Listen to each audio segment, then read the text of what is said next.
এটি আধুনিক পর্যায় সারণী। এই আধুনিক পর্যায় সারণীতে আমরা যদি দেখি তাহলে আমরা দেখব হচ্ছে 7টি হচ্ছে পর্যায় আছে আর শ্রেণী আছে হচ্ছে 18টি। এই যে পর্যায় সারণীর যেটা আমরা দেখছি, এই পর্যায় সারণীতে আমরা কিছু কিছু মৌল সম্বন্ধে এখানে আমরা জানব। এই 17 নম্বর যে গ্রুপ, এই গ্রুপের মৌলগুলোকে মানে ফ্লোরিন, ক্লোরিন, ব্রোমিন, আয়োডিন, এই মৌলগুলোকে আমরা বলছি হচ্ছে হ্যালোজেন। এই হ্যালোজেন মৌলগুলো, হ্যালোজেন কথাটা আমরা জানি যে হ্যালোজেন মৌলটাগুলো মানে হচ্ছে এরা সামুদ্রিক লবণ তৈরি করে। এবার এই হ্যালোজেন মৌলগুলোর মধ্যে এই মৌলটা মানে হচ্ছে ফ্লুরিন, এই মৌলটাকে আমরা বলি হচ্ছে সুপার হ্যালোজেন। সুপার হ্যালোজেন কেন? তার কারণ সুপার হ্যালোজেন এই কারণে হয় যে ফ্লুরিন যে মৌলটা আছে তার আকার খুব ছোট এবং তার তড়িৎঋণাত্মকতা খুব বেশি, যার ফলে ফ্লুরিন অন্যান্য হ্যালোজেন মৌলগুলোর তুলনায় রাসায়নিক সক্রিয়তায় খুবই বেশি সক্রিয় হয় এবং এর রাসায়নিক ধর্মটা বাকি হ্যালোজেন মৌলগুলোর থেকে একটু আলাদা হয়। এই জন্য একে বলা হচ্ছে সুপার হ্যালোজেন। এই মৌলগুলো সাধারণত আমরা যদি এই 1 নম্বর আর 2 নম্বর এই মৌলগুলোকে মূলত দেখি, তাহলে আমরা দেখব এগুলো সাধারণত, এই গ্রুপগুলো সাধারণত হচ্ছে মেটালের গ্রুপ, এগুলো সব হচ্ছে ধাতু। আমরা যদি বাকিটা দেখি মানে এইগুলো যে মৌলগুলো দেখি, তাহলে মানে হচ্ছে বোরনের গ্রুপ থেকে শুরু করে ফ্লুরিনের গ্রুপ পর্যন্ত এগুলো সব হচ্ছে নন মেটাল বা অধাতু। এই মাঝের যে মৌলগুলো মানে এইখানের যে গ্রুপটুকু, এদের বলা হয় হচ্ছে সন্ধিগত মৌল।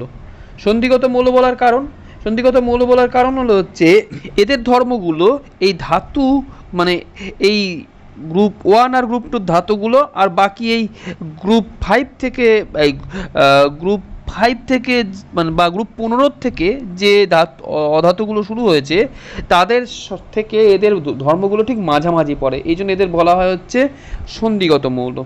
এই সন্ধিগত মৌলর মধ্যে আমরা যদি দেখি, এখানে আমরা দেখব স্ক্যান্ডিয়াম থেকে জিঙ্ক প্রথম, ইট্রিবিয়াম থেকে ক্যাডমিয়াম, এবার আমরা দেখব যেটা হ্যাপনিয়াম থেকে মার্কারি, আর রাদারফোর্ডিয়াম থেকে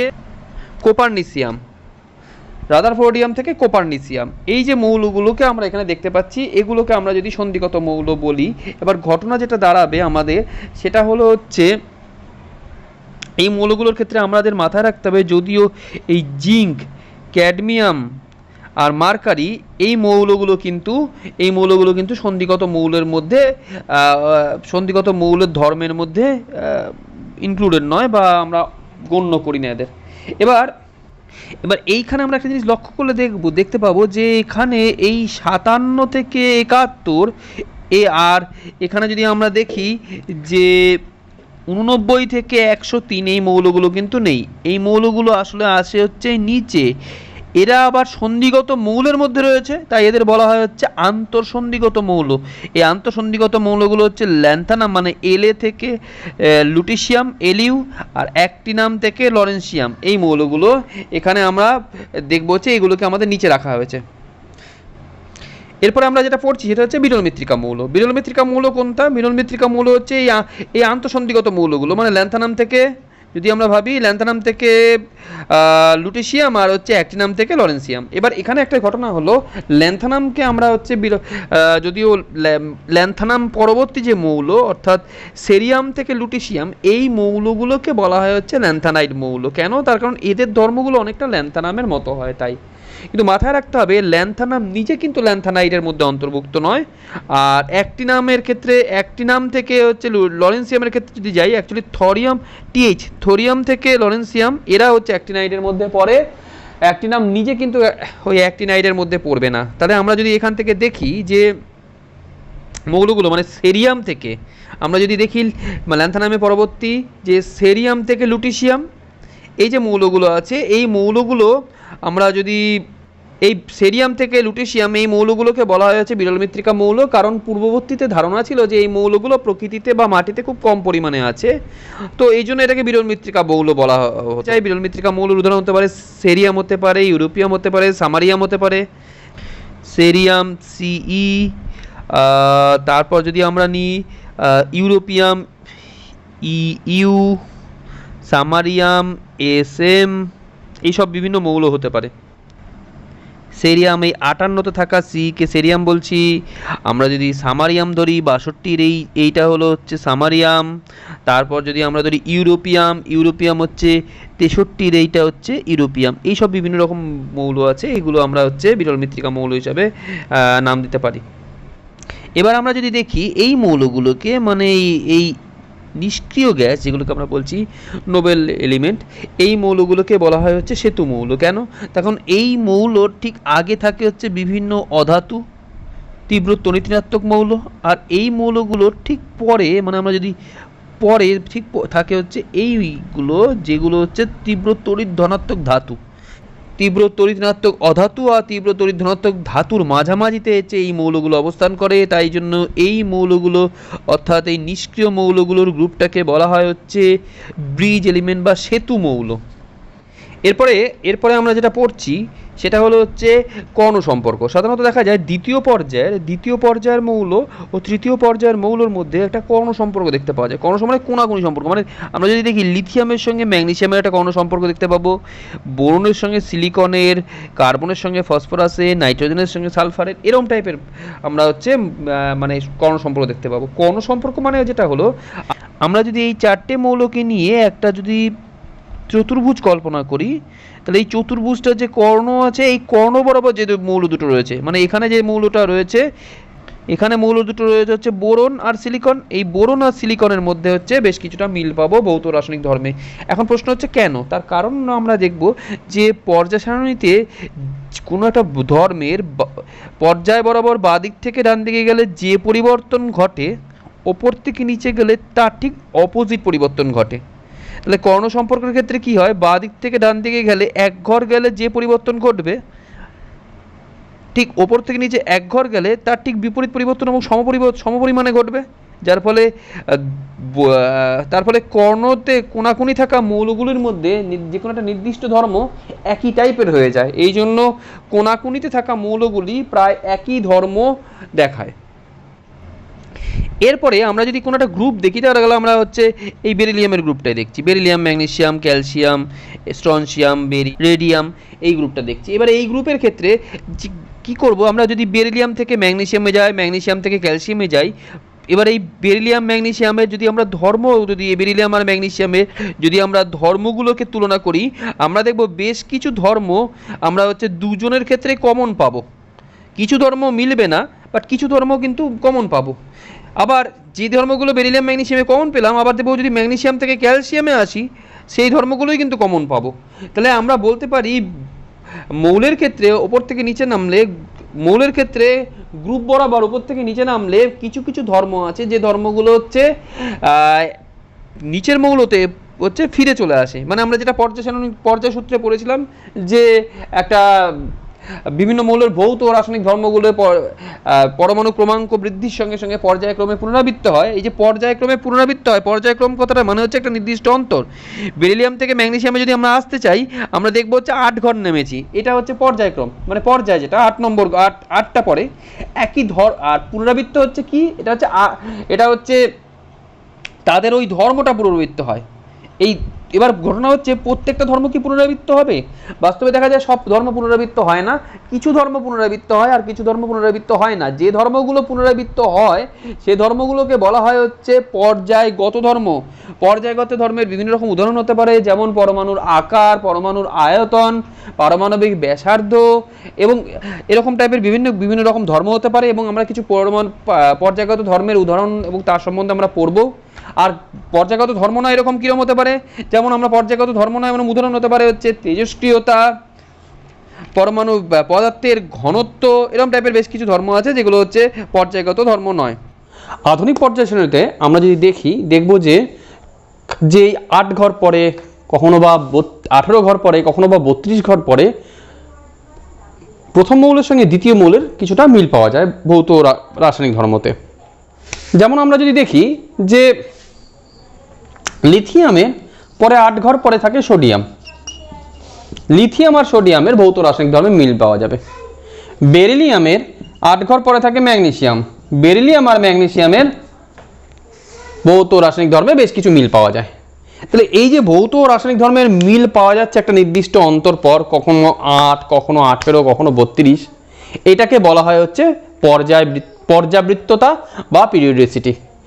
এই যে এবার এই নির্দিষ্ট অন্তর পর মানে 8, 18 বা 32, এই যে অন্তর পর যে যে ধর্মগুলো আবার রিপিট হচ্ছে সেসব ধর্মগুলোকে বলা হয় হচ্ছে পর্যায়গত ধর্ম।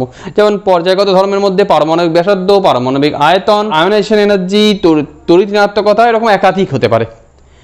আর মাথায় রাখতে হবে আমাদের যে তেজস্ক্রিয়তা বা ঘনত্ব বা বর্ণ, এগুলো মৌলের যেসব ধর্মগুলো আছে এই ধর্মগুলো কিন্তু মোটো পর্যায়গত ধর্ম নয়, কারণ এই ধর্মগুলোর সাথে পর্যায় সারণীর বরাবর এরা নির্দিষ্টভাবে কোনো পরিবর্তিত হয় না।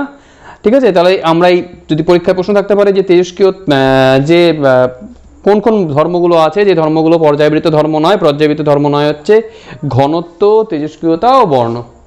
এখন প্রশ্ন হবে যে মৌলগুলির ক্ষেত্রে যে একই টাইপের ধর্ম কেন ফিরে আসে, মানে পর্যাবৃত্ততা কেন দেখা যায়। আমরা একটা জিনিস আগে থেকে জানি যে কোনো মৌলের ভৌত বা রাসায়নিক ধর্ম, বিশেষ করে রাসায়নিক ধর্ম নির্ভর করে হচ্ছে তার যোজ্যতা কক্ষের ইলেকট্রনের উপরে। তাহলে যোজ্যতা কক্ষে ইলেকট্রন যেরকম থাকবে সেই অনুযায়ী তার রাসায়নিক ধর্ম দেখাবে। এবার আমরা যদি একটা নির্দিষ্ট গ্রুপ নিই আধুনিক পর্যায় সারণী, তাহলে এটা হচ্ছে গ্রুপ 1। গ্রুপ 1-এর পর্যায় সারণীতে যদি আমরা মেন্ডেলিভের পর্যায় সারণী বা আধুনিক পর্যায় সারণী যদি নিই, আধুনিক পর্যায় সারণী গ্রুপ 1 যেটা, এটা হচ্ছে ক্ষারীয় মৌল, hydrogen, lithium, sodium, potassium, rubidium, caesium, francium, এই গ্রুপটা। এখানে আমরা জানি যে হাইড্রোজেনের সঙ্গে বেশ কিছু ধর্মের মিল, লিথিয়ামের বা লিথিয়ামের সঙ্গে সোডিয়াম বা সোডিয়ামের সঙ্গে পটাশিয়াম, পটাশিয়ামের সঙ্গে রুবিডিয়াম, এদের বেশ কিছুটা হচ্ছে ধর্মের মিল পাওয়া যায়। এখন প্রশ্ন হচ্ছে এই ধর্মের মিল পাওয়া যায় যদি কেন, এই কারণটা খুঁজতে চাই, তাহলে আমরা কারণের ক্ষেত্রে দেখব এই হলো এদের ইলেকট্রন বিন্যাস। হাইড্রোজেনের ক্ষেত্রে কে কক্ষে 1 ইলেকট্রন থাকে, লিথিয়ামের ক্ষেত্রে কে 2টো, এলে 1টা, সোডিয়ামের কেতে 2টো, এলে 8টা, আর এমএ 1টা। এদের সবার ক্ষেত্রে কমন যে জিনিসটা আমরা দেখতে পাবো, এদের সবার ক্ষেত্রে যোজ্যতা কক্ষরা বিভিন্ন হতে পারে, কিন্তু যোজ্যতা কক্ষে ইলেকট্রন সংখ্যাটা একই থাকে, মানে যোজ্যতা কক্ষে ইলেকট্রন সংখ্যা 1 প্রত্যেক ক্ষেত্রে থাকছে। যেহেতু যোজ্যতা কক্ষে ইলেকট্রন 1, এই জন্য এরা সবাই একযোজী মৌল এবং বেশ কিছু ধর্মের মিল পাওয়া যায়। অর্থাৎ আমরা বলতে পারি একই টাইপের ইলেকট্রন বিন্যাসই হচ্ছে দায়ী হচ্ছে পর্যাবৃত্ততার জন্য বা পিরিয়ডিসিটির জন্য। পর্যায়গত ধর্মের মধ্যে প্রথম ধর্মটা হলো হচ্ছে পারমাণবিক ব্যাসার্ধ। পারমাণবিক ব্যাসার্ধ কাকে বলে? আমরা যদি পরমাণু নিউক্লিয়াস দেখি, নিউক্লিয়াস থেকে সর্বশেষ যে কক্ষ আছে, সেই সর্বশেষ কক্ষের যেখানে হচ্ছে ইলেকট্রন রয়েছে, সেই কক্ষের যে দূরত্ব সেটা হলো তার হচ্ছে পারমাণবিক ব্যাসার্ধ। এবার এই পারমাণবিক ব্যাসার্ধকে সাধারণত 3 ভাগে আমরা হচ্ছে ব্যবহার করতে পারি। সেক্ষেত্রে প্রথমটা হচ্ছে সমযোজী ব্যাসার্ধ, দ্বিতীয়টা ধাতব ব্যাসার্ধ ও পরবর্তীটা হচ্ছে ভ্যান ডার ওয়াল ব্যাসার্ধ। এরপরে আমরা আসছি হচ্ছে সেটা হলো হচ্ছে সমযোজী ব্যাসার্ধ। দুটো হাইড্রোজেন পরমাণু নিজেদের মধ্যে যুক্ত হয়ে বন্ধনী তৈরি করেছে। তাহলে সমযোজী ব্যাসার্ধ কি হবে? এবারে এই পাশাপাশি যে দুটো হাইড্রোজেন পরমাণু নিজেদের মধ্যে যুক্ত হয়ে সমযোজী বন্ধন তৈরি করেছে, তাদের যে নিউক্লিয়াস এই আন্তঃনিউক্লিয় দূরত্ব এটা যদি আর হয়, এই আন্তঃনিউক্লিয় দূরত্বের অর্ধেককে আমরা বলবো হচ্ছে সমযোজী ব্যাসার্ধ।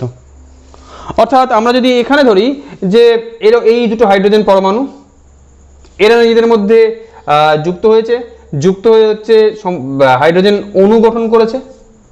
এবার এই নিউক্লিয়াস, এই হাইড্রোজেনের নিউক্লিয়াস আর এই হাইড্রোজেনের নিউক্লিয়াস, এই দুটো দূরত্ব যদি আর ধরি, তাহলে এদের অর্ধেক, অর্থাৎ এখানে যদি আমি ধরি ওয়েটা হবে হচ্ছে সমযোজী ব্যাসার্ধ। এই ওয়েটা কি হবে? এই আন্তঃনিউক্লিয় যে দূরত্ব তার অর্ধেক, অর্থাৎ r/2। এবার যদি আমরা এই যে এই পার্টটাকে যদি এখানে লিখি, অর্থাৎ আমরা যেটা করছি সেটা হলো হচ্ছে আমরা যদি দেখি যে এখানে এই OB এটা হলো কিন্তু আসলে পারমাণবিক ব্যাসার্ধ, অর্থাৎ নিউক্লিয়াস থেকে সর্বস্থ কক্ষটা যে দূরত্বে আছে সেই দূরত্বটা। তাহলে আমরা জানি আর OA হচ্ছে সমযোজী ব্যাসার্ধ। তাহলে এই যে আর এখান থেকে A আর B যদি যুক্ত করে দিই, তাহলে যেটা আমরা পাবো একটা সমকোণী ত্রিভুজ। এই সমকোণী ত্রিভুজে OB হলো হচ্ছে একটি অতিভুজ আর OA হলো হচ্ছে ভূমি। আর আমরা জানি অতিভুজ হচ্ছে সবচেয়ে বড় বাহু, অর্থাৎ OAটা OB থেকে ছোট হবে। অর্থাৎ আমরা এখান থেকে বলতে পারি যে সমযোজী যে ব্যাসার্ধ সেটা প্রকৃত পারমাণবিক ব্যাসার্ধের তুলনায় ছোট। হাইড্রোজেনের ক্ষেত্রে সমযোজী ব্যাসার্ধ বের করতে চাই, তাহলে আমরা কি করছি?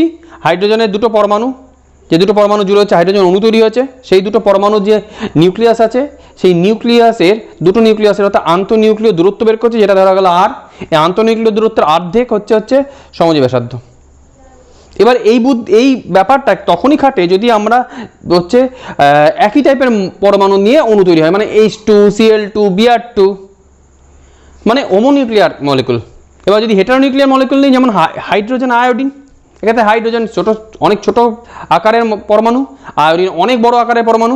তাহলে এই হাইড্রোজেন আর আয়োডিন, আমি ধরলাম হাইড্রোজেন এরকম ছোট আকারের পরমাণু, আয়োডিন ওরকম বড় আকারের পরমাণু, এদের আন্তঃনিউক্লিয় যে দূরত্ব, সেই দূরত্বের অর্ধেক যদি করি, সেটা না হবে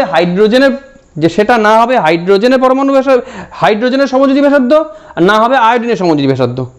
এগুলোর ক্ষেত্রে কি করা হয়, এগুলোর ক্ষেত্রে যেটা করা হয়, অর্থাৎ হেটারোনিউক্লিয়ারের ক্ষেত্রে যে বুদ্ধি করা হয়, সেক্ষেত্রে আন্তঃনিউক্লিয় যে দূরত্ব যদি যেটা ধরি আর নিই, সেখান থেকে আমরা কি করি, সেখান থেকে আমরা হাইড্রোজেন বা আয়োডিন কারো সমযোজী ব্যাসার্ধ ওভাবে ডাইরেক্ট বের করতে পারি না। আমরা ধরা গেল হাইড্রোজেনের থেকে, মানে H2 অণু থেকে, ধরা গেল H2 অণু থেকে হাইড্রোজেনের সমযোজী ব্যাসার্ধ আর H বের করে নিলাম। কি করে না, হাইড্রোজেন অণু দুটোর মধ্যে ওই আন্তঃনিউক্লিয় দূরত্বের অর্ধেক হচ্ছে RH। এবার এই RH থেকে যদি এই H এর ক্ষেত্রে এই H ও I নিউক্লিয়াসের যে দূরত্ব, অর্থাৎ বড় আর থেকে যদি আমরা হচ্ছে এই হাইড্রোজেনের সমযোজী ব্যাসার্ধ RH বাদ দিই, সেটা পাবো হচ্ছে আয়োডিনের সমযোজী ব্যাসার্ধ। এভাবে আমরা হেটারোনিউক্লিয়ার মলিকুলগুলোর ক্ষেত্রে আমরা হচ্ছে সমযোজী ব্যাসার্ধ নির্ণয় করি। ধাতব ব্যাসার্ধ কি, যেখানে ধাতব বন্ধনীতে পরপর পরমাণু যুক্ত আছে। ধাতব বন্ধনীতে সাধারণত কি হয়, আমরা ধাতব বন্ধনীতে হাইড্রোজেন মানে যে কোনো ধাতুর পরমাণুগুলো নিজের মধ্যে পরপর যুক্ত থাকে ধাতব বন্ধনী দ্বারা। এবার পাশাপাশি দুটো পরমাণু, যারা ধাতব পরমাণু যারা পাশাপাশি যুক্ত আছে ধাতব বন্ধনী দ্বারা, তাদের যে নিউক্লিয়াসের যে দূরত্ব, সেই দূরত্বটাকে অর্ধেক করলে আমরা পাই হচ্ছে ধাতব ব্যাসার্ধ। একটা জিনিস আমরা দেখতে পাচ্ছি যে সমযোজী ব্যাসার্ধের ক্ষেত্রে একটা ওভারল্যাপ ঘটে বা একটা অবিলোপন হয়, যার জন্য সমযোজী ব্যাসার্ধটা কম, মানে ধাতব ব্যাসার্ধের তুলনায় ছোট হয়ে যায়। ধাতব ব্যাসার্ধে যেহেতু ওরকম অবিলোপন হয় না, সেহেতু ধাতব ব্যাসার্ধতে যেটা হবে সেটা হচ্ছে পরমাণুর ধাতব ব্যাসার্ধের ক্ষেত্রে ধাতুর যে ব্যাসার্ধ, সেটা হচ্ছে সমযোজী ব্যাসার্ধের তুলনায় হচ্ছে অনেক বড় হবে। এরপরে আমরা আসছি ভ্যান ডার ওয়াল ব্যাসার্ধ। দেখা যাক, এ মৌলের দুটো পরমাণু নিজেদের মধ্যে সমযোজী বন্ধনী দিয়ে যুক্ত আছে, বি মৌলের দুটো পরমাণু নিজেদের মধ্যে সমযোজী বন্ধনী দিয়ে যুক্ত আছে।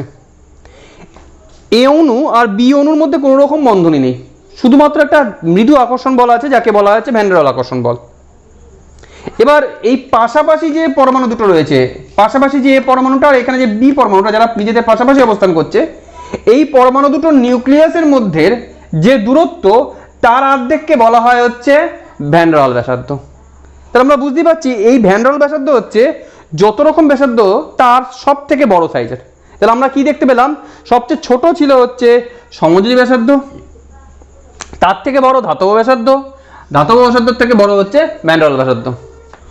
এখন পরমাণুর কি আকার হবে, তার পিছনে দুটো জিনিসের অবদান থাকে। একটা হচ্ছে নিউক্লিয়াস ও ইলেকট্রনের আকর্ষণ, আর 2 নম্বর হচ্ছে ইলেকট্রন বিকর্ষণ। ধরে নিচ্ছি এটা একটা পরমাণু, যার এটা হচ্ছে নিউক্লিয়াস, আর এটা কে কক্ষ, যেখানে 2 ইলেকট্রন ঘুরছে, এল কক্ষ, যেখানে হচ্ছে 1 2 3 4টে ইলেকট্রন ঘুরছে। মানে ধরে নিচ্ছি যেটা আমরা লিখেছি, এটা নাইট্রোজেন ইলেকট্রন কনফিগারেশন।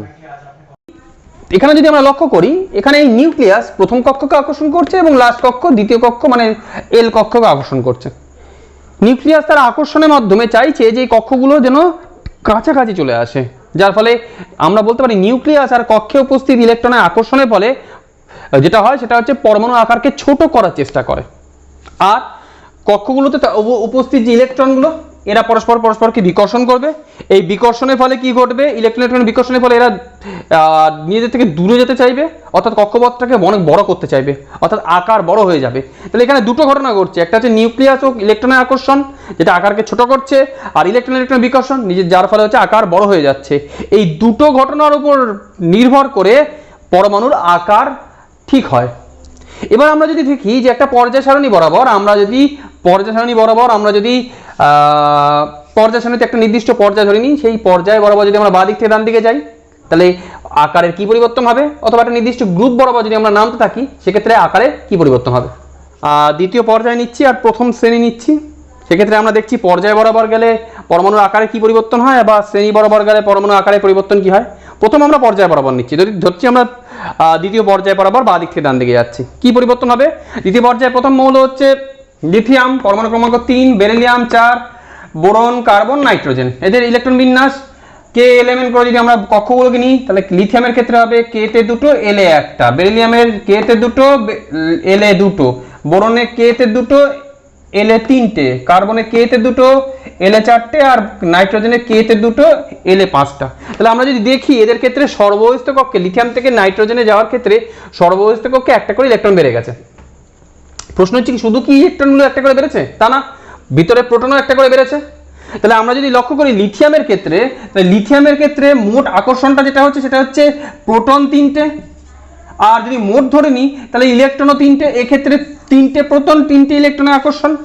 বেরিলিয়ামের ক্ষেত্রে হচ্ছে প্রোটন চারটে ইলেকট্রন চারটে, তাহলে চারটে প্রোটন চারটে ইলেকট্রনের আকর্ষণ। তাহলে আমরা বুঝতেই পারছি যে কুলম্বীয় সূত্র, কুলম্বীয় যে স্থিরতড়িৎ আকর্ষণের সূত্র, কুলম্বীয় স্থিরতড়িতের সূত্র অনুযায়ী আমরা বলতে পারি যে ক্ষেত্রের তুলনায় এক্ষেত্রে আকর্ষণ বেশি, অর্থাৎ এক্ষেত্রে বেরিলিয়ামের ক্ষেত্রে বা লিথিয়ামের তুলনায় বেশি আকর্ষণ হবে, ফলে আকারটা হচ্ছে ছোট হয়ে যাবে। এই জন্য বাঁ দিক থেকে ডান দিকে গেলে আমরা যত যাচ্ছি, যেহেতু সর্ববহিস্থ কক্ষে ইলেকট্রনের সংখ্যা বেড়ে যাচ্ছে, সেহেতু ইলেকট্রন ও প্রোটনের মধ্যে আকর্ষণও বাড়ছে এবং আকার আস্তে আস্তে ছোট হয়ে যাচ্ছে। তাহলে আমরা যদি দেখি তাহলে বাঁ দিক থেকে ডান দিকে যদি আমরা যাচ্ছি আকার ছোট হয়ে যায়, আমরা তাহলে উল্টো দিকে আরো দিয়ে দিচ্ছি যেহেতু আকার ছোট হয়ে যাচ্ছে। এখন ঘটনা হলো তাহলে ওপর থেকে নিচে গেলে কি ঘটবে? এরপরে আমরা যাচ্ছি হচ্ছে একটা গ্রুপ বরাবর। এখানে যেটা দেখানো দেখেছি আমি, যেটা হচ্ছে গ্রুপ নম্বর 1। এখানে লিথিয়াম সোডিয়াম পটাশিয়াম আকারে কি পরিবর্তন হবে? যদি ইলেকট্রন বিন্যাস দেখি, লিথিয়ামে 3টি ইলেকট্রন, বিন্যাস 2,1, সোডিয়ামের ক্ষেত্রে 11, 2,8,1, পটাশিয়ামের ক্ষেত্রে 19, 2,8,8,1। এদের ক্ষেত্রে যদি দেখি লিথিয়ামের ক্ষেত্রে ইলেকট্রন 3টে, লিথিয়ামের ক্ষেত্রে ইলেকট্রন 3টে, প্রোটন 3টে, তাহলে 3টে ইলেকট্রন 3টে প্রোটনের আকর্ষণ। সোডিয়ামে যদি আসি 11টা প্রোটন 11টা ইলেকট্রন আকর্ষণ। ঘটনা হচ্ছে আমরা সেই হিসাবে ভাবলে 3টে প্রোটন 3টে ইলেকট্রনের যে আকর্ষণ তার থেকে 11টা প্রোটন 11টা ইলেকট্রনের আকর্ষণ বেশি, ফলে আকার ছোট হওয়ার কথা। কিন্তু বাস্তবে এই ঘটনাটা ঘটে না।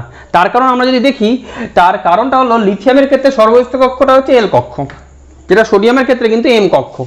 যেহেতু একটা নতুন কক্ষ যুক্ত হচ্ছে এবং কক্ষ আকার অনেক বড়, সেহেতু কি হয় যত উপর থেকে নিচে জানছি একটা একটা করে কক্ষ, যেমন লিথিয়ামের ক্ষেত্রে কে এল একটা মধ্যেই কক্ষ, সোডিয়ামের ক্ষেত্রে কে এল এর সঙ্গে আবার এম যুক্ত হয়, পটাশিয়ামের ক্ষেত্রে কে এল এম এন আবার যুক্ত হচ্ছে।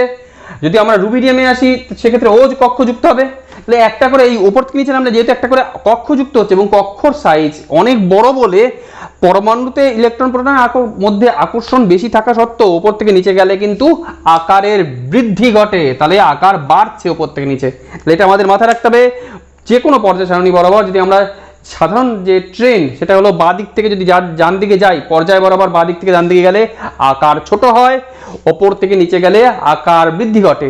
অর্থাৎ যদি আমরা দেখি তাহলে লিথিয়ামের থেকে বেরিলিয়ামের সাইজ ছোট, বেরিলিয়ামের থেকে বোরনের সাইজ ছোট।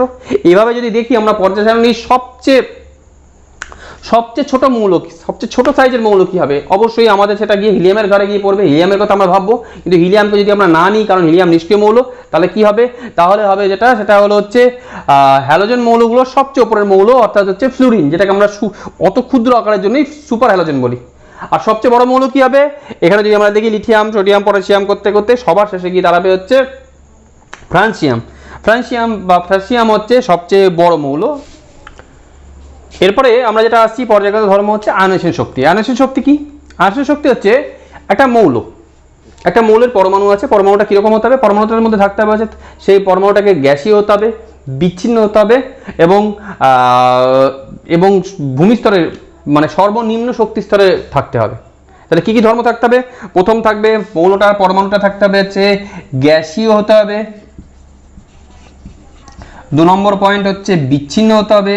আর 3 নম্বর হচ্ছে সর্বনিম্ন শক্তি স্তর বা যেটাকে আমরা বলি হচ্ছে ভূমি স্তরে থাকতে হবে। এরকম একটা পরমাণু তার সর্ববহিস্থ কক্ষে যে ইলেকট্রনটা একদম সবচেয়ে বাইরে যে ইলেকট্রনটা রয়েছে, সেই ইলেকট্রনটাকে বাইরে থেকে শক্তি দিয়ে বের করতে যে শক্তি দিতে হবে, দেখা গেল এই একটা মৌলিক পদার্থের পরমাণু, তার হচ্ছে এই হচ্ছে সর্ববহিস্থ কক্ষ। সেই সর্ববহিস্থ কক্ষে যে এই ইলেকট্রনটা রয়েছে, এই ইলেকট্রনটাকে আমরা হচ্ছে বাইরে থেকে শক্তি প্রদান করলাম, শক্তি প্রদান করে বের করে দিলাম। তখন কি হবে? এই যে মৌলটা যারা গেল এক্স, এই মৌলটা, সেই মৌলটা একটা ইলেকট্রন ত্যাগ করলো, ত্যাগ করে ই পরিমাণ শক্তি আমরা দিয়েছি, দিয়ে ওটা এক্স প্লাস হয়ে গেল, অর্থাৎ একটা ক্যাটায়নে পরিণত হলো। এই যে ই পরিমাণ শক্তি আমরা দিলাম, এই ই পরিমাণ শক্তিটাকে আমরা বলবো আয়নাইজেশন শক্তি। এবার এই আয়নাইজেশন শক্তি যেটা হচ্ছে সেটা কিন্তু এই আয়নাইজেশন শক্তি দিতে কেন হচ্ছে? তার কারণ নিউক্লিয়াস কিন্তু কিছু না কিছু পরিমাণ শক্তি দিয়ে ইলেকট্রনটাকে নিজের দিকে ধরে রেখে দিচ্ছে। তাহলে ওই শক্তিটাকে ভাঙতে না পারলে আমরা ইলেকট্রনটাকে বের করতে পারবো না। তাহলে যে ক্ষেত্রে নিউক্লিয়াসের আকর্ষণ বেশি সেক্ষেত্রে আয়নেশন শক্তি বেশি। তাহলে যে ক্ষেত্রে আকর্ষণ বেশি তার যে পরমাণুর ক্ষেত্রে নিউক্লিয়াস তার সর্বোচ্চ কক্ষের ইলেকট্রনগুলোকে বেশি আকর্ষণ করছে তার ক্ষেত্রে আয়নেশন শক্তি বেশি হবে। অর্থাৎ যে পরমাণুর ক্ষেত্রে আকার ছোট তার সর্বোচ্চ কক্ষের প্রতি আকর্ষণ বেশি, তার ক্ষেত্রে ইলেকট্রন বের করতে শক্তিও বেশি দিতে হবে, অর্থাৎ তার আয়নেশন শক্তিও বেশি। তাহলে পরমাণুর আকার ছোট হলে আয়নেশন শক্তি বৃদ্ধি পাচ্ছে। তাহলে আমরা এখানে বুঝতে পারছি বাঁ দিক থেকে ডান দিকে গেলে যেন পরমাণুর আকার ছোট হচ্ছে, তাহলে আয়নেশন শক্তি বৃদ্ধি পায়। বাঁ দিক থেকে ডান দিকে গেলে আয়নেশন শক্তি বৃদ্ধি পাবে, আর ওপর থেকে নিচে গেলে যেহেতু আকার বড় হয়ে যাচ্ছে তখন হচ্ছে আয়নেশন শক্তি কমতে থাকবে। তার কারণ আমরা যদি ভেবে দেখি যে লিথিয়ামের ক্ষেত্রে, তার কারণ লিথিয়ামের ক্ষেত্রে এই হচ্ছে মৌল যদি হয় তার আকার এইটুকু, এখানে হচ্ছে ইলেকট্রন আছে। সিজিএমের ক্ষেত্রে এত বড় মৌল, তার ইলেকট্রন অনেক দূরে আছে। লিথিয়াম তার ইলেকট্রনকে যে পরিমাণ আকর্ষণ করবে, সিজিয়াম তার ইলেকট্রনকে তার থেকে অনেক কম পরিমাণ আকর্ষণ করবে। তাহলে লিথিয়ামকে আমরা খুব বেশি পরিমাণ শক্তি দিলে তবেই লিথিয়াম ইলেকট্রন ছাড়বে, সিজিয়াম কিন্তু অনেক কম শক্তিতে ইলেকট্রন ছেড়ে দেবে। অর্থাৎ সিজিয়ামের আয়নীভবন শক্তি লিথিয়ামের তুলনায় বা সিজিয়ামের আয়নাইজেশন শক্তি লিথিয়ামের তুলনায় অনেক কম হবে। ঠিক উল্টোটা হবে হচ্ছে লিথিয়াম থেকে নাইট্রোজেনের ক্ষেত্রে। লিথিয়ামের আকার যতটা বড়, নাইট্রোজেনের আকার তার থেকে অনেক ছোট হবে। ছোট হওয়ার অর্থ নাইট্রোজেন তার সর্বোচ্চ কক্ষে ইলেকট্রনগুলোকে বেশি আকর্ষণ দ্বারা আটকে রেখেছে, তার ক্ষেত্রে ওই ইলেকট্রনটাকে বা তার সর্বোচ্চ কক্ষে ইলেকট্রনকে বের করতে অনেক বেশি শক্তি দিতে হয়। অর্থাৎ তার ক্ষেত্রে আয়নেশন শক্তি আয়নেশন শক্তি বৃদ্ধি পাবে।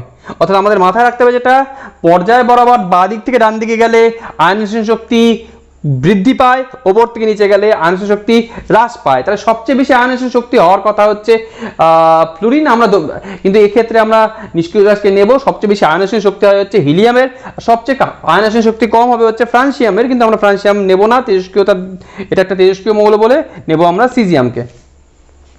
এবার আয়নেশন শক্তি একটা শক্তি, তাই এসআই পদ্ধতিতে তার একক হলো হচ্ছে কিলোজুল পার মোল, সিজিএস পদ্ধতিতে তার একক হচ্ছে কিলো ক্যালোরি পার মোল। এবার আমরা একটা জিনিস বুঝতে পারছি যেটা হচ্ছে আয়নেশন শক্তি দিয়ে আমরা ধাতু অধাতুকে বিচার করতে পারবো। যার আয়নেশন শক্তি কম সে খুব সহজ ইলেকট্রন ছেড়ে দেবে, অর্থাৎ এটা ধাতুর ধর্ম, কারণ ইলেকট্রন ছাড়া হচ্ছে ধাতুর ধর্ম। কম আয়নেশন শক্তি যুক্ত মৌলগুলো হচ্ছে ধাতু, আর বেশি আয়নেশন শক্তি যুক্ত মৌলগুলো হচ্ছে অধাতু। তাহলে এই পরমাণু যে পর্যায় সারণী আমরা দেখছি, পর্যায় সারণীর বাঁ দিকেগুলো সব হচ্ছে মেটাল, সব হচ্ছে ধাতু, আর কারণ এদের হচ্ছে আয়নেশন শক্তি কম, আর ডান দিকের মৌলগুলো সব হচ্ছে অধাতু।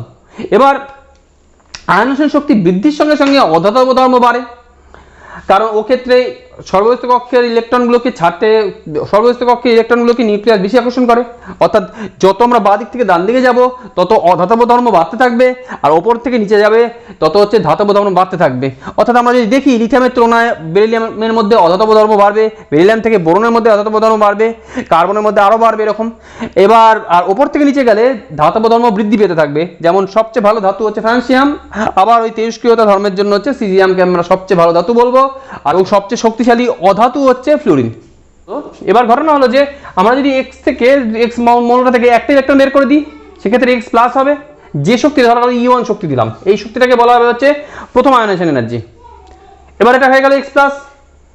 এবার এক্স প্লাস থেকে আবার একটা ইলেকট্রন বের করলাম, সেক্ষেত্রে দেখা গেল E2 পরিমাণ শক্তি দিতে হলো, হয়ে গেল x2 প্লাস। এই E2টাকে আমরা বলবো হচ্ছে দ্বিতীয় আয়নেশন শক্তি।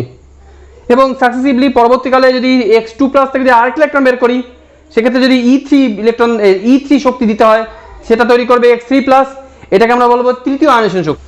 আমরা যদি x থেকে যে ইলেকট্রনটা প্রথম বের করছি সেটা কিন্তু একটা নিস্তরিত পরমাণু থেকে বের করছি, ফলে E1 এর পরিমাণ কিন্তু কম। পরবর্তীতে আমরা যখন যাচ্ছি হচ্ছে E2 তে, তখন আমরা অলরেডি একটা পজিটিভ চার্জ রয়েছে সেই আয়নের থেকে, সেই ক্যাটায়নের কাছ থেকে ইলেকট্রন বের করছি, ফলে E2টা কিন্তু E1 এর থেকে বড়। এবং যদি আমরা দেখি তার পরবর্তী ক্ষেত্রে যেটা আসছে সেটা আবার যে E3টা, সেটা আরও বেশি, কারণ সেটা একটা দুই ধনাত্মক চার্জের একটা ক্যাটায়নের থেকে ইলেকট্রন বের করছি। ফলে যত আমরা হচ্ছে সাকসেসিভলি আমরা পরবর্তী আয়নেশন এনার্জিগুলোতে যাব, আয়নেশন এনার্জির পরিমাণগুলো বাড়তে থাকবে। এরপরে পর্যায়গত ধর্ম হচ্ছে তড়িৎ-ঋণাত্মকতা। তড়িৎ-ঋণাত্মকতা কি? তড়িৎ-ঋণাত্মকতা হচ্ছে যখন একটা মৌলের পরমাণু অন্য একটা মৌলের পরমাণুর সঙ্গে সমযোজী বন্ধনের মধ্যে আবদ্ধ আছে, এই সমযোজী বন্ধনে আবদ্ধ অবস্থায় সমযোজী বন্ধনের ইলেকট্রন জোটটাকে নিজের দিকে টেনে আনার যে ক্ষমতা, তাকে বলে তড়িৎ-ঋণাত্মকতা। যেমন ধরা গেল একটা মৌলের দুটো পরমাণু যারা নিজের মধ্যে সমযোজী বন্ধন করেছে, যেহেতু এ দুটোই হচ্ছে একই টাইপের পরমাণু, সেহেতু দুজনেরই ইলেকট্রনের প্রতি আকর্ষণ একই, ফলে এই যে ইলেকট্রন জোটটা আছে এই ইলেকট্রন জোটটা ঠিক মাঝামাঝি থাকবে। এই দিকের এটাও যে পরিমাণ আকর্ষণ করছে, এই দিকের এটাও সেই পরিমাণ আকর্ষণ করছে। এই ঘটনাটা দেখা যাবে হচ্ছে যেমন হাইড্রোজেনের ক্ষেত্রে, ক্লোরিনের ক্ষেত্রে, ব্রোমিনের ক্ষেত্রে, মানে H2Cl2 Br2 এরকম টাইপের হোমোনিউক্লিয়ার মলিকিউলের ক্ষেত্রে।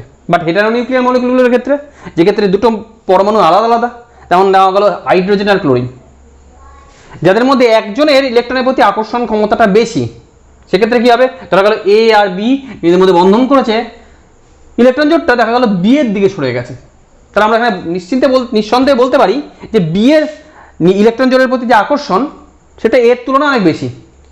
এই যে সমযোজী বন্ধনে থাকা অবস্থায় সমযোজী বন্ধনে ইলেকট্রন জোটটাকে নিজের দিকে টেনে নিয়ে আসছে, এই ধর্মটার নাম হচ্ছে তড়িৎ-ঋণাত্মকতা। তাহলে আমরা বলতে পারি বি এর তুলনায় বেশি তড়িৎ-ঋণাত্মক। যেহেতু তড়িৎ-ঋণাত্মকতা একটা ধর্ম, সেহেতু এইভাবে একে মাপা যায় না। তবে লিনিয়াস পাউলিং তড়িৎ-ঋণাত্মকতার একটা সিরিজ বানিয়েছিল, সেই অনুযায়ী আমরা তড়িৎ-ঋণাত্মকতা অনুযায়ী মৌলগুলোকে সাজাতে পারি। এবার কে বেশি তড়িৎ-ঋণাত্মক, কে কম তড়িৎ-ঋণাত্মক আমরা কি করে বুঝবো? একটা পর্যায় সারণী দেখলে আমরা আইডিয়া করতে পারি কে বেশি তড়িৎ-ঋণাত্মক, কে কম তড়িৎ-ঋণাত্মক। এটা বুঝবো কি করে? এটা বোঝার জন্য আমাদের দেখতে হবে, ধরা গেল এই দুটো মৌল আছে, এটা একটা মৌলের পরমাণু, এটা একটা মৌলের পরমাণু। এর ক্ষেত্রে এখানে একটা ইলেকট্রন আছে সর্বস্থ কক্ষে, এর ক্ষেত্রে এর একটা ইলেকট্রন আছে সর্বস্থ কক্ষে। এবার আমাদের যদি বলা হয় এটা আর এটার মধ্যে নিউক্লিয়াস কোন ক্ষেত্রে, এই ক্ষেত্রে না এই ক্ষেত্রে বেশি সর্বস্থ কক্ষের ইলেকট্রনগুলোকে বেশি আকর্ষণ করছে, আমরা বলবো যে আকার যেহেতু ছোট সেহেতু এক্ষেত্রে নিউক্লিয়াস হচ্ছে বেশি আকর্ষণ করছে সর্বস্থ কক্ষের ইলেকট্রনকে, এক্ষেত্রে কম আকর্ষণ করছে।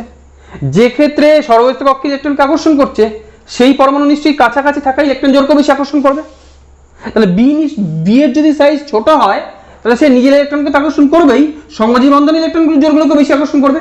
তাহলে যার আকার ছোট সে বেশি তড়িৎ-ঋণাত্মক হবে, আর যার আকার হচ্ছে বড় সে কম তড়িৎ-ঋণাত্মক হবে। এবারে ইলেকট্রনকে আকর্ষণ করার ক্ষমতাটাকে যদি আমরা তড়িৎ-ঋণাত্মকতা বলি, তাহলে ইলেকট্রনকে নিজের থেকে দূরে ঠেলে দেওয়ার ক্ষমতাটাকে তড়িৎ-ধনাত্মকতা বলবো। বা এবার আমরা সেই অনুযায়ী বলতে পারি এর যেন তড়িৎ-ধনাত্মকতা আছে। এবার তাহলে তড়িৎ-ঋণাত্মকতা বুঝবো কি করে? যেটা আমরা এখানে বললাম যে আকার ছোট মানে তড়িৎ-ঋণাত্মকতা বেশি। তাহলে আমরা এখানে বলতে পারি যেহেতু এখান থেকে এইদিকে আকার ছোট হয়ে যাচ্ছে সেহেতু হচ্ছে আস্তে আস্তে তড়িৎ-ঋণাত্মকতা বাড়ছে, আর ওপর থেকে নিচে যেহেতু আকার বড় হচ্ছে তড়িৎ-ঋণাত্মকতা কমছে, উল্টো বলতে পারি তড়িৎ-ধনাত্মকতা বাড়ছে। তাহলে তড়িৎ-ঋণাত্মকতা একটা অধাতুর ধর্ম। সবচেয়ে বেশি যে অধাতু কি লিখেছিলাম আমরা, ফ্লুরিন। তাহলে সবচেয়ে তড়িৎ-ঋণাত্মক হচ্ছে ফ্লুরিন। আর সবচেয়ে কম অধাতু যদি আমরা নিই, অর্থাৎ সবচেয়ে ভালো ধাতু সেটা হচ্ছে ফ্রান্সিয়াম, বা যদি আমরা নিই যেহেতু সিজিয়াম, সে হচ্ছে সবচেয়ে কম তড়িৎ-ঋণাত্মক, বা যদি ভেবে দেখি তাহলে সবচেয়ে বেশি তড়িৎ-ধনাত্মক। তাই দেখা যায় সবচেয়ে বেশি তড়িৎ-ঋণাত্মক মৌল হয় হচ্ছে ফ্লুরিন, আর সবচেয়ে বেশি তড়িৎ-ঋণাত্মক মৌল হচ্ছে ফ্লুরিন, আর সবচেয়ে কম তড়িৎ-ঋণাত্মক মৌল হচ্ছে সিজিয়াম। প্রকৃতপক্ষে হচ্ছে ফ্রান্সিয়াম হয়, কিন্তু ওই একই ঘটনা, ফ্রান্সিয়ামে যেহেতু তেজস্ক্রিয়তা বেশি সেহেতু আমরা সিজিয়ামকে হচ্ছে ধরা হয় হচ্ছে সবচেয়ে কম তড়িৎ-ঋণাত্মক বা সবচেয়ে বেশি তড়িৎ-ধনাত্মক। এরপরে যেটা আসছে সেটা হচ্ছে ধাতব ধর্ম, অধাতব ধর্ম। সাধারণত ধাতব ধর্ম কি? ধাতু সাধারণত ইলেকট্রন মুক্ত করে দেয়, ইলেকট্রন ছেড়ে দেয়, আর অধাতু হচ্ছে ইলেকট্রন গ্রহণ করে। প্রশ্ন হচ্ছে ধাতু ইলেকট্রন ছাড়ে কেন? তার কারণ তার সর্বস্থ কক্ষের ইলেকট্রনটা অনেক দূরে থাকে, বলে আকর্ষণ কম, তার মানে ধাতুর আকার বড় হবে। আর অধাতু ইলেকট্রন গ্রহণ করে কেন? তার কারণ আকার ছোট, সে তার সর্বস্থ কক্ষের ইলেকট্রনের প্রতি আকর্ষণ বেশি, সেজন্য সে ইলেকট্রনকে গ্রহণ করে নেয়। তাহলে ঘটনাটা হলো যেটা, তাহলে আমরা বুঝতে পারছি ধাতুগুলোর আকার বড় হবে, অধাতুগুলোর আকার ছোট হবে। তাহলে এই পর্যায় সারণী বরাবর বাঁ দিকে সব হচ্ছে ধাতুগুলোর অবস্থান হবে, ডান দিকে সব অধাতু হবে। তাহলে বাঁ দিক থেকে যখন আমরা ডান দিকে পর্যায় সারণী বরাবর যাচ্ছি তখন আকার ছোট হচ্ছে, অর্থাৎ বাঁ দিকের থেকে ডান দিকে যাওয়া মানে ধাতুর থেকে অধাতুর দিকে মুভ করছি। তাই আমরা দেখতে পাই লিথিয়াম হচ্ছে ধাতু, বেরিলিয়ামের মধ্যে ধাতব ধর্ম কমছে, বোরন ধাতু অধাতু দুরকম ধর্মই শুধু আছে এর মধ্যে। কার্বন ধাতু থেকে আর কোনো ধাতব ধর্ম নেই, কার্বন পুরোপুরি অধাতু ধর্ম, নাইট্রোজেন অধাতু, নাইট্রোজেনের পর হচ্ছে অক্সিজেন অধাতু, ফ্লুরিন তীব্র ধাতু। তাহলে বাদিক থেকে ডান দিকে গেলে ধাতু থেকে পুরোপুরি অধাতু ধর্ম চলে আসছে। ঠিক তেমন ওপর থেকে নিচে গেলে কি হবে, আকার আরো বড় হচ্ছে, তাহলে ইলেকট্রনকে সহজে ছেড়ে দেবে, তাহলে ধাতব ধর্ম আরো বৃদ্ধি করবে। লিথিয়াম থেকে যখন আমরা হচ্ছে ফ্রান্সিয়ামের দিকে যাচ্ছি তখন যেহেতু আকার বৃদ্ধি করছে, অর্থাৎ এরা সহজ ইলেকট্রনকে ছেড়ে দেবে, অর্থাৎ ধাতব ধর্ম বাড়তে থাকবে। তাহলে লিথিয়ামের থেকে সোডিয়াম ভালো ধাতু, সোডিয়ামের থেকে পটাশিয়াম ভালো ধাতু, পটাশিয়ামের থেকে রুবিয়াম, সিজিয়াম, ফ্রান্সিয়াম, এভাবে হচ্ছে ধাতব ধর্ম বাড়তে থাকে। সিজিয়াম ফ্রান্সিয়ামে এতটাই ধাতব ধর্ম বেশি থাকে এদের মধ্যে সাধারণ আলো পড়লে এদের মধ্যে থেকে হচ্ছে ইলেকট্রন এরা হচ্ছে ছাড়তে শুরু করে। এই ঘটনাটাকে বলা হয় হচ্ছে আলোক তড়িৎ ক্রিয়া। এটা ফটো ইলেকট্রিক কোষগুলোতে হচ্ছে ব্যবহার করা হয়। সাধারণত ধাতুর অক্সাইডগুলো ক্ষারীয় হয়, অধাতুর অক্সাইডগুলো আম্লিক হয়। তাহলে এই অনুযায়ী এই দিকে যেহেতু ধাতু রয়েছে তাহলে এদের অক্সাইড ক্ষারীয় হবে। তাই দেখা যায় লিথিয়ামের অক্সাইড Li2O ক্ষারীয়, ওপর থেকে যখন আমরা নিচের দিকে নামবো মানে Na2O K2O এই ক্ষেত্রে কিন্তু ক্ষারকীয় ধর্ম বৃদ্ধি পেতে থাকে। আর আবার এইদিকে অধাতু ধর্ম যেহেতু বাড়ছে সেহেতু আম্লিকত্ব আসবে, সেহেতু দেখা যায় লিথিয়াম অক্সাইড হচ্ছে ক্ষারীয়, যেমন হচ্ছে বেরিলিয়াম অক্সাইডে ক্ষারীয় ধর্ম কমতে থাকে এবং পরবর্তীতে যখন আমরা যাব সেগুলো আম্লিক ধর্ম থেকে তীব্র আম্লিক ধর্মে এসে পৌঁছায়। তাহলে আমরা দেখতে পাচ্ছি যে অক্সাইডগুলোর যে ক্ষারকতা বা আম্লিকতা সেটাও কিন্তু আমরা ওই ধাতব অধাতব ধর্ম দিয়েই ব্যাখ্যা করতে পারছি। অর্থাৎ যদি আমরা অক্সাইডের ক্ষারকত্ব ধর্ম ব্যাখ্যা করি তাহলে ওপর থেকে নিচে নামলে ক্ষারীয় ধর্ম বাড়তে থাকে অক্সাইডগুলোর, আর বাঁ দিক থেকে ডান দিকে যদি পর্যায় বরাবর বাঁ দিক থেকে ডান দিকে যাই তাহলে ক্ষারীয় ধর্ম কমতে থাকে। আর আম্লিকত্ব দিয়ে যদি ভাবি তাহলে বাঁ দিক থেকে ডান দিকে গেলে আম্লিকত্ব বাড়তে থাকে, ওপর থেকে নিচে গেলে আম্লিকত্ব কমতে থাকে। পরে আসছে জারণ বিজারণ ধর্ম। ধাতু সাধারণত বিজারণ ধর্ম দেখায়, মানে বিজারক পদার্থ, অধাতু হচ্ছে জারক পদার্থ। প্রশ্ন হচ্ছে কেন? কারণ আমরা জানি ধাতু হচ্ছে যেহেতু সাইজে বড়, সর্বস্থ কক্ষের ইলেকট্রনের প্রতি আকর্ষণ কম নিউক্লিয়াসে, অর্থাৎ ধাতুর ইলেকট্রনগুলো খুব সহজেই বেরিয়ে যেতে পারে। তাহলে এই ইলেকট্রনটাকে দেখা তাহলে এম একটা ধাতু, সেই ইলেকট্রন ত্যাগ করে এম প্লাসে পরিণত হলো। তো এই ইলেকট্রনটাকে কাউকে নিতে হবে, তো এক্স হচ্ছে ইলেকট্রনটাকে গ্রহণ করলো, করে এক্স মাইনাসে পরিণত হলো। যেহেতু ইলেকট্রন গ্রহণ করলো এক্স, অর্থাৎ এক্স হচ্ছে বিজারিত হলো। তাহলে এই বিজারণটা করলো কে? এম। তাহলে এম হচ্ছে বিজারক পদার্থ। এবার এই ঘটনাটা যদি আমরা ভাবি তাহলে এম একটা ধরা গেল অধাতু, সে কি করছে ইলেকট্রন, কারণ হচ্ছে অধাতু হচ্ছে সাইজ ছোট, ইলেকট্রনের প্রতি আকর্ষণ বেশি, ও ইলেকট্রন ছাড়বে না, ও ইলেকট্রন গ্রহণ করবে। দেখা গেল একটা ইলেকট্রন গ্রহণ করলো, করে এক্স মাইনাসে পরিণত হলো, ধরা গেল এম মাইনাসে পরিণত হলো। এবার ঘটনা হচ্ছে এম মাইনাসে পরিণত হওয়ার জন্য যে ইলেকট্রনটা ও নিল সেই ইলেকট্রনটা কাউকে তো ছাড়তে হবে। দেখা গেল ওয়াই সেই ইলেকট্রনটা ও ছেড়েছিল, নিয়ে ওয়াই প্লাসে পরিণত হয়েছে। তাহলে ওয়াই যখন ইলেকট্রন ছাড়লো তাহলে ওয়াই নিশ্চয়ই যাইতে হলো। তাহলে এই জারণটা কে করেছে? এম করেছে। অর্থাৎ এম অধাতুটা এখানে হচ্ছে জারক পদার্থের ভূমিকা পালন করে। অর্থাৎ ধাতু হচ্ছে বিজারক পদার্থ বা ধাতুর বিজারণ ধর্ম আছে, অধাতুর হচ্ছে জারক পদার্থ বা অধাতুর হচ্ছে জারণ ধর্ম আছে। এরপরে যে পর্যায়গত ধর্মটা হচ্ছে সেটা হচ্ছে ইলেকট্রন আসক্তি বা ইলেকট্রন অ্যাফিনিটি। অ্যাফিনিটি বলতে কি বোঝায়? অ্যাফিনিটি বলতে বা আসক্তি বলতে বোঝায় যে আমরা যে জিনিসটা আমরা পছন্দ করি তাদের প্রতি, সেই জিনিসটার প্রতি আমাদের একটা দুর্বলতা থাকে, ভালো লাগা থাকে। কেউ কিছু খেতে পছন্দ করলে সেটা খেলে সে বেশ খুশি হয়। তোমরা যদি গেম খেলতে পছন্দ করো তাহলে মোবাইল গেম খেললে তোমাদের ভালো লাগে। সেরকম কোনো মৌলের পরমাণু যদি সে ইলেকট্রনের প্রতি তার আসক্তি থাকে তাহলে সে ইলেকট্রন পেলে সে খুশি হবে, সে সুস্থিত হবে। যে যত বেশি সুস্থিত হবে এক্ষেত্রে কি হয়? বেশি সুস্থিত অর্থ হচ্ছে শক্তি বেশি ছাড়ে। যেমন ধরা গেল এখানে একটা এই মৌল এক্স মৌলটা আছে, তার থেকে একটা অসীম দূরত্বে একটা ইলেকট্রন রয়েছে। এক্স মৌলটা কেমন? সেটা গ্যাসীয় মৌল, বিচ্ছিন্ন মৌল, এবং সেই মৌলটা হচ্ছে ভূমিস্তরে অবস্থিত। এই মৌলটার থেকে অসীম দূরত্বে একটা ইলেকট্রন আছে, সেই ইলেকট্রনটাকে আমরা এনে হচ্ছে তার যোজ্যতা কক্ষে বসিয়ে দিলাম। এবার এই যোজ্যতা কক্ষে আসার পর সে কি হলো? সে নিউক্লিয়াস আকর্ষণ পেল। এবার এই ফলে মৌলটা যে সুস্থিতি লাভ করবে, যার ফলে ও একটা নির্দিষ্ট পরিমাণ শক্তি ছেড়ে দিচ্ছে, এই শক্তিটাকে আমরা বলছি হচ্ছে ইলেকট্রন আসক্তি। সাধারণত এটাও একটা ধরনের শক্তি। তো এই শক্তিটাকে আমরা শক্তি মানি হচ্ছে সিজিএস পদ্ধতি একক হবে কিলো ক্যালোরি পার মোল, এসআই পদ্ধতিতে কিলোজুল পার মোল। এবার মাথায় রাখতে হবে ইলেকট্রনটা সর্বস্থিত কক্ষে এসে বসলো আর পরমাণু সুস্থিত হলো। এখানে সুস্থিত হচ্ছে কেন? তার কারণ পরমাণু ইলেকট্রনটাকে আকর্ষণ করছে। যে ক্ষেত্রে আকর্ষণ বেশি সেক্ষেত্রে সুস্থিতি বেশি। এবার কোন ক্ষেত্রে আকর্ষণ বেশি? যে ক্ষেত্রে সাইজ ছোট। তাহলে পরমাণুর আকার ছোট মানে আকর্ষণ বেশি হবে ইলেকট্রনের প্রতি। পরমাণুর আকার ছোট মানে সর্বস্থিত কক্ষের প্রতি আকর্ষণ বেশি, আর সর্বস্থিত কক্ষে যে নতুন ইলেকট্রনটা এসেছে তার প্রতি আকর্ষণ বেশি। তাহলে পরমাণুর আকার ছোট হলে হচ্ছে ইলেকট্রন আসক্তি বেশি হবে। তাহলে বাঁ দিক থেকে ডান দিকে গেলে আকার ছোট হচ্ছে, অর্থাৎ হচ্ছে ইলেকট্রন আসক্তি বৃদ্ধি হবে। অর্থাৎ ইলেকট্রন আসক্তি একটা অধাতুর ধর্ম।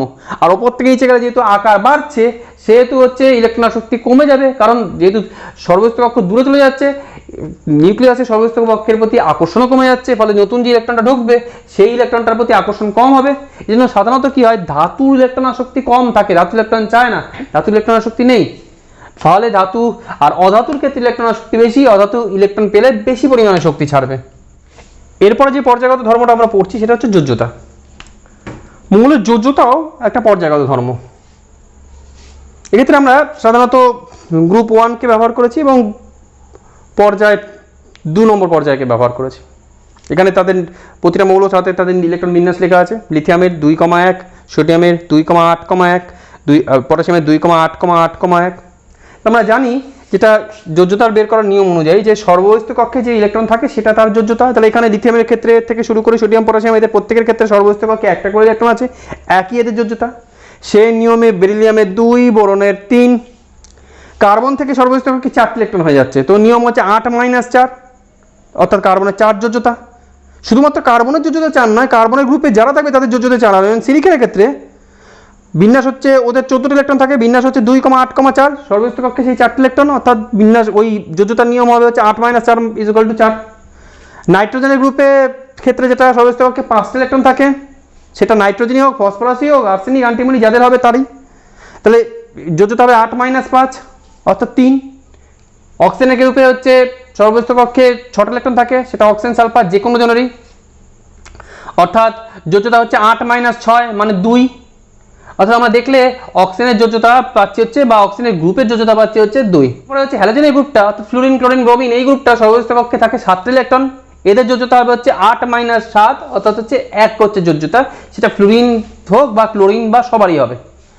আর হিলিয়াম, নিয়ন এই গ্রুপের ক্ষেত্রে সর্ববস্তু কক্ষে আমরা যদি দেখি হিলিয়ামের ক্ষেত্রে 2টি ইলেকট্রন থাকে, তো সেক্ষেত্রে যোজ্যতার নিয়ম হচ্ছে 2-2, অর্থাৎ 0 যোজ্যতা। আবার নিয়নের থেকে যেটা হয় সেটা হচ্ছে সর্ববস্তু কক্ষে 8 ইলেকট্রন থাকে, অর্থাৎ যোজ্যতার নিয়ম হচ্ছে 8-8, অর্থাৎ 0, অর্থাৎ এদের গ্রুপের যোজ্যতা কিন্তু 0 হবে। তাহলে আমরা যদি যোজ্যতারিটা দেখি, যোজ্যতাটা 1, 2, 3, 4 পর্যন্ত যাবে, আবার 4, 3, 2, 4, 3 এর পর 4 এর পর থেকে আবার 3, 2, 1, 0, এভাবে হচ্ছে যোজ্যতাটা পরিবর্তিত হয়।